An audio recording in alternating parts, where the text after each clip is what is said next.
kedua. Di sini saya akan menjelaskan tentang prinsip keadilan dalam berinteraksi dengan sesama, termasuk perlakuan terhadap kelompok lemah dan terpinggirkan. Yang pertama ada pengertian keadilan dalam Islam. Keadilan dalam Islam berarti menempatkan segala sesuatu sesuai dengan hak dan kewajibannya tanpa diskriminasi. Islam menekankan kita pentingnya berlaku adil dalam hubungan sosial, ekonomi, dan hukum, serta memberikan perlindungan kepada kelompok lemah seperti anak yatim dan kaum miskin. Keadilan tidak hanya soal kesetaraan hak, tetapi juga memberikan perlakuan sesuai dengan kebutuhan individu untuk mencapai keseimbangan dalam masyarakat. Dan yang kedua adalah prinsip keadilan dalam berinteraksi sosial. Prinsip keadilan dalam berinteraksi sosial dengan sesama mencakup perlakuan yang setara, adil, dan tanpa diskriminasi terhadap semua individu. Dalam konteks ini, keadilan tidak hanya berarti memberikan perlakuan yang sama kepada semua orang, tetapi juga memerhatikan kondisi dan kebutuhan khusus kelompok yang lemah atau terpinggirkan, seperti kaum miskin, perempuan, penyandang disabilitas, atau minoritas. Prinsip ini menuntut kita untuk memberikan perhatian ekstra kepada kelompok tersebut dengan tujuan memastikan mereka mendapatkan hak dan kesempatan yang sama untuk berkembang, serta mengatasi ketidakadilan atau hambatan yang mungkin mereka hadapi dalam masyarakat.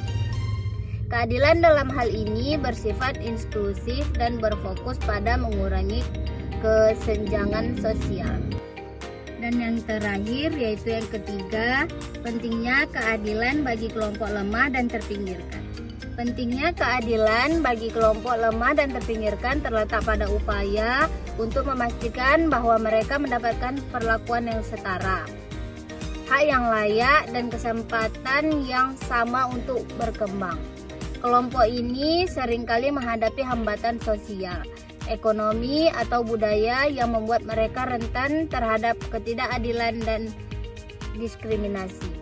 Keadilan bagi kelompok lemah dan terpinggirkan membantu menciptakan keseimbangan dengan memberikan perhatian khusus pada mereka seperti akses terhadap pendidikan, kesehatan, pekerjaan, dan perlindungan hukum.